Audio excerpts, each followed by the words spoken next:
Mw'isi ya none ubuzima buragenda buhinduka byihuse maze bigacanga benshi, birasa na ya mvugo ngo irondo ryivanze n'ibisambo.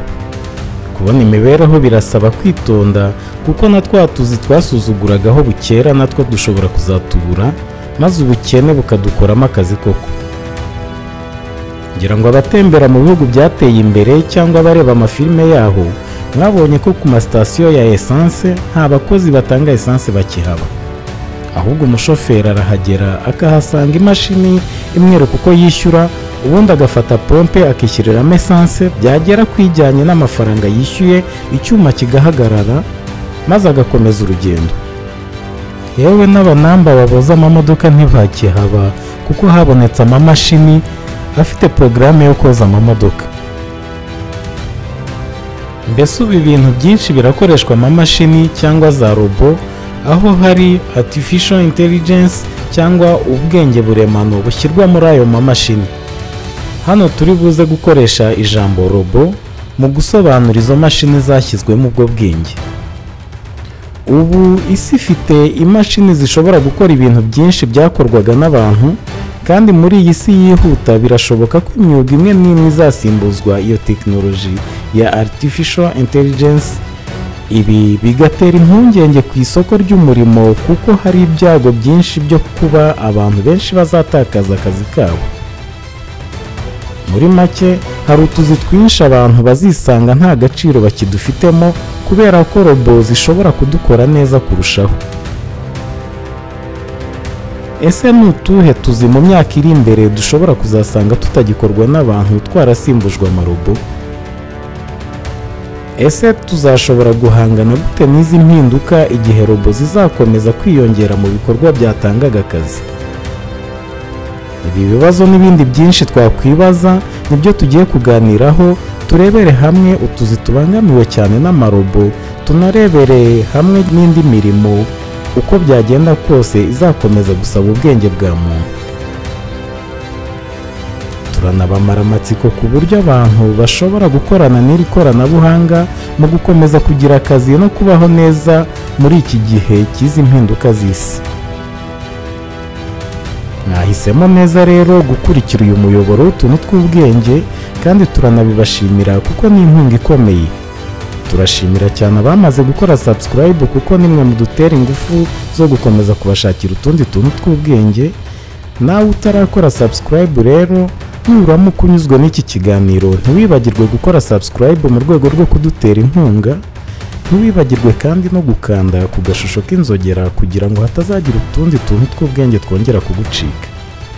Inshuti zacu rero ntimwibagirwe nanone kuduha ibitekerezo ku nkuru tubagezaho, mukande like na share mu rwego rwo gusangiza abandi utu tuntu tw'ubwenge.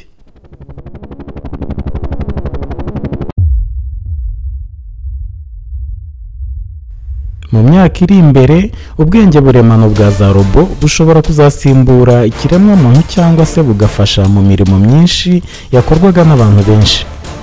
Aha abantu bagomba kumenya ko ibyo bikorwa bisanzwe bisaba igihe kinini, bizasaba gukorwa neza na za robo mu buryo bwihuse kandi bunoze.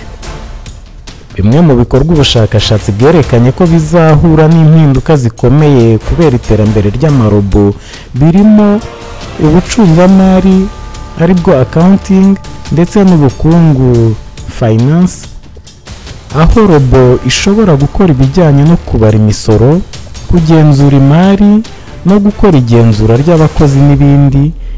Ibyo bikorwa bizoroha kubera ko robo ishobora gukoresha porogaramu zayo bita algorithm mu gusesengura amakuru menshi mu buryo bunoze kandi bwihuse. Indi mirimo ni imirimo y'abakozi bo mu biro, abo bita administrative assistants. Akazi gasanzwe ko mu biro nko gukora gahunda, kohereza ubutumwa, gufata amakuru no gukora imirimo isanzwe y'ibiro byose bishobora gukorwa na za robo, aho bishobora gukoresha chatbots cyangwa virtual assistants. Ibindi bikorwa bizabangamirwa ni ibikorwa by'ubuvuzi. Robo izafasha abaganga mu kugenzura no gukora isesengura ry'imibereho y'abarwayi, gutanga inama z'ubuvuzi zishingiye ku bisubizo by'imibare cyangwa kureba ibimenyetso by'indwara. Robo ishobora kandi gukora ibikorwa bimwe na bimwe by'ubuvuzi nko kubaga cyangwa gutanga imiti. Ibindi bikorwa birimo iby'ubucuruzi n'imenyekanisha ry'ibicuruzwa. Robo zizabasha gukora ibyerekeye kugurisha no gutegura ibyerekeye uburyo bwo kumenyekanisha ibicuruzwa byo dusanzwe twita marketing, harimo gukora amagerageza, gukurikirana abakiriya no gukora amasoko cyangwa ibicuruzwa byabugenewe. Indi mirimo ni imirimo y'uburezi, aho robo zizashobora gufasha mu gutanga amasomo ashingiye ku bumenyi bwihariye, aho abarimu bashobora gukoresha amarobo mu gushyira imbere uburyo bwo kwigisha, gutanga isuzuma no gukurikirana abanyeshuri. Haza kandi n'imirimo y'ubushakashatsi. Icyo gihe robo izajya ifasha mu gutanga ubushobozi bwo gukora ubushakashatsi no gusesengura amakuru menshi, bityo bikaba habaho kugabanya igihe byatwaraga gukora ubushakashatsi bwimbitse.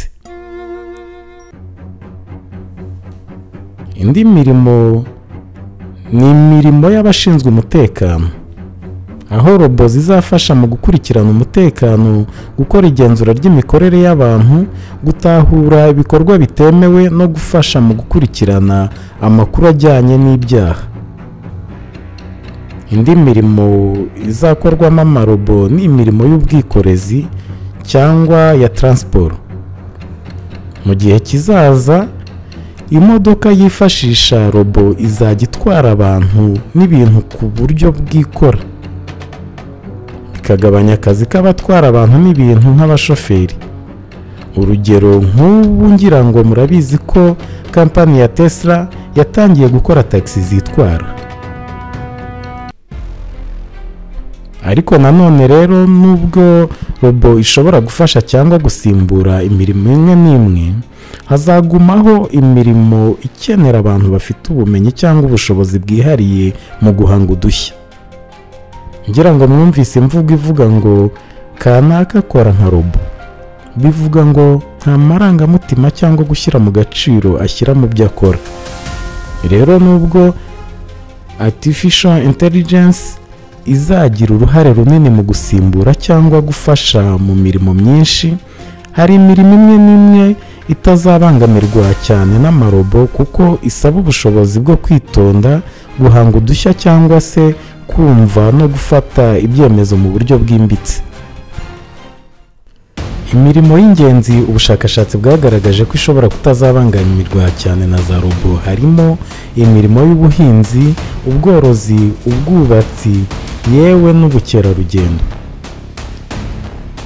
Imirimo y'ubuhinzi n'ubworozi nayo izakomeza kuba ingenzi kuko nubwo robo ishobora gufasha cyane mu gucunga neza imirimo y'ubuhinzi n'ubworozi, ariko abahinzi n'aborozi bazakomeza kuba mu mwanya w'ingenzi kuko umwuga wabo usaba ubushobozi n'ubumenyi buhamye bwo gucunga ibikorwa byabo no gukoresha ibitekerezo byabo mu buryo bw'umwihariko. Imirimo y'ubwubatsi nayo izakomeza kugira agaciro cyane nubwo ikoranabuhanga rizaba ryifashishwa mu gukora ibishushanyo no kugenzura imishinga, ariko imirimo isaba ubuhanga bwa muntu no guhindura ibishushanyo, gucunga ibyo bikorwa byubakwa neza ndetse no gukorera mu buryo bujyanye n'imiterere y'ubutaka, ikirere n'imibereho y'abantu bizakomeza kuba ku isonga. Nanone abakozi bo mu bukerarugendo nk'abayobora abashyitsi n'abandi nabo bazakomeza gukenerwa kuko ibikorwa byo gusura ahantu hatandukanye bisaba imikoranire myiza n'abantu.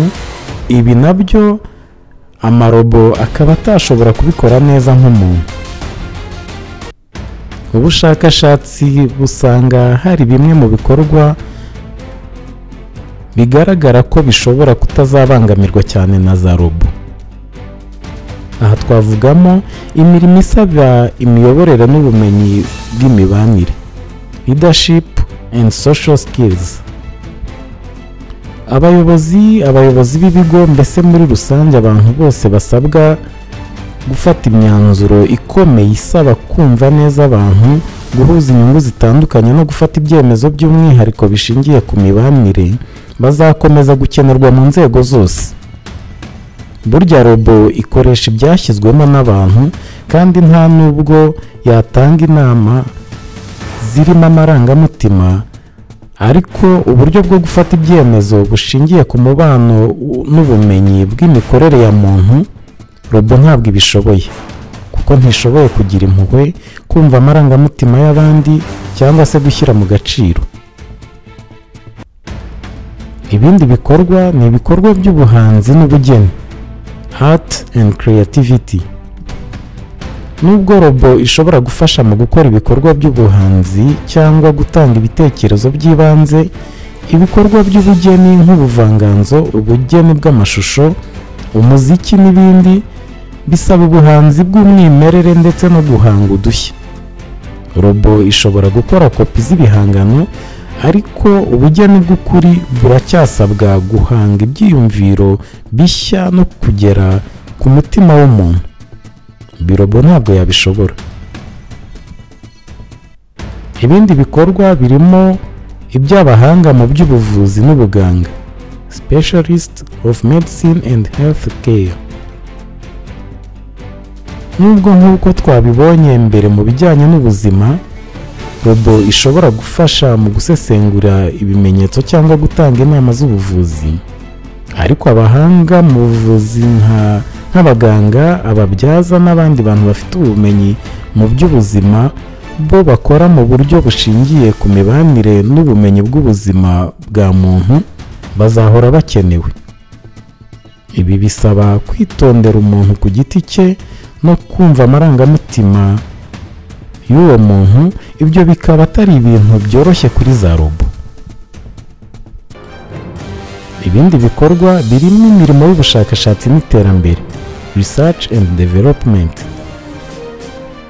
Abashakashatsi bakora ku bintu bishya cyangwa bifuza guhanga udushya mu by'ubumenyi, tekiniki cyangwa ibindi bice by'ubuzima bwacu, robo ishobora gufasha mu gukusanya amakuru cyangwa gukora ibitekerezo by'ibanze, ariko iterambere ry'ibishya cyangwa gucengera mu bintu bitaramenyekana bikora ku buryo bwagutse bisaba guhanga udushya no gutekereza mu buryo bwagutse.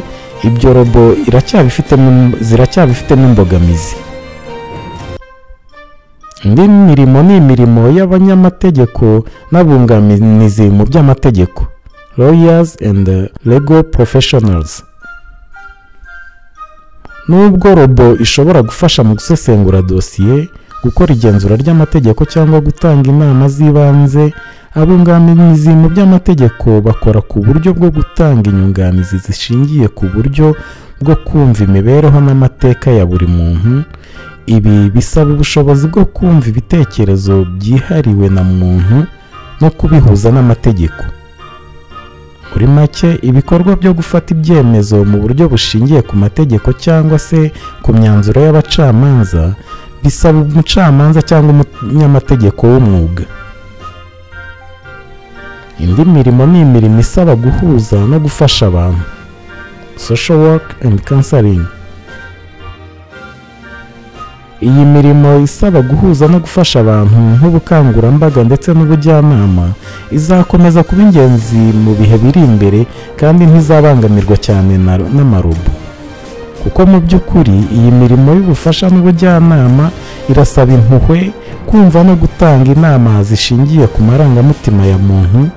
Ibyo bigatuma iri mu mirimo idafite aho yahurizwa cyane n'ubushobozi bw'amarobo, kuko hano icyo robo yafasha gusa ni nko gutanga amakuru cyangwa ubujyanama bw'ibanze, kugenzura no gukusanya amakuru ndetse no kwibutsa abantu gahunda cyangwa inama.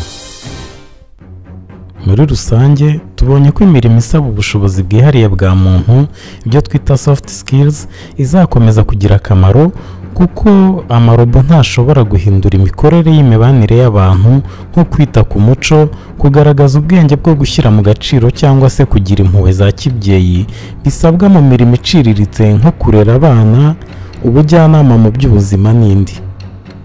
Twabonye kandi ko imirimo y'ubuhinzi n'ubworozi abenshi bakunze gusuzugura izakomeza kugira agaciro cyane cyane ko isaba ubushobozi n'ubushishozi bwa muntu bwo gukora ibintu by'umwimerere. Indi mirimo izagumana agaciro ni imirimo y'ubuhanzi muri rusange, ubwo hazamo imivugo, indirimbo, imbyino, ubudozi, gushushanya, kubumba, ubukorikori bw'amaboko n'indi, kuko iyi mirimo ijyana no guhanga udushya bihuye n'umuco n'amateka by'akarere. Ikoranabuhanga ry'amarobo ntirishobora guhangana n'ubwenge bwa muntu.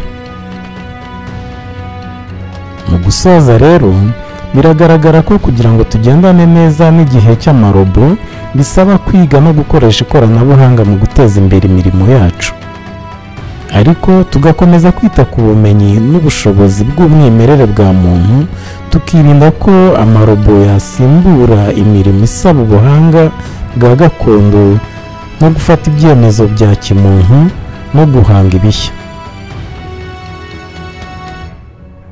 Birumvikana rero ko kugira ngo duhure n'ikoranabuhanga tugomba kwihugura, kwita ku mirimo y'amaboko ndetse n'ubumenyi ngiro, bityo tugakoresha iryo koranabuhanga mu kugera ku buzima bwiza twifuza. Inshuti zacu rero, naha dusoreje ikiganiro cyacu. Ufite inama yatwungura cyangwa se ikibazo yatubaza yajya muri comment tukabiganiraho. Mwakora kandi share mugasangiza abandi muzi mwifuza ko basobanukirwa iyi nkuru. Mwakoze kudukurikira, tube hamwe no mu biganiro by'ubutaha. Turabakunda kandi mugire ibihe byiza.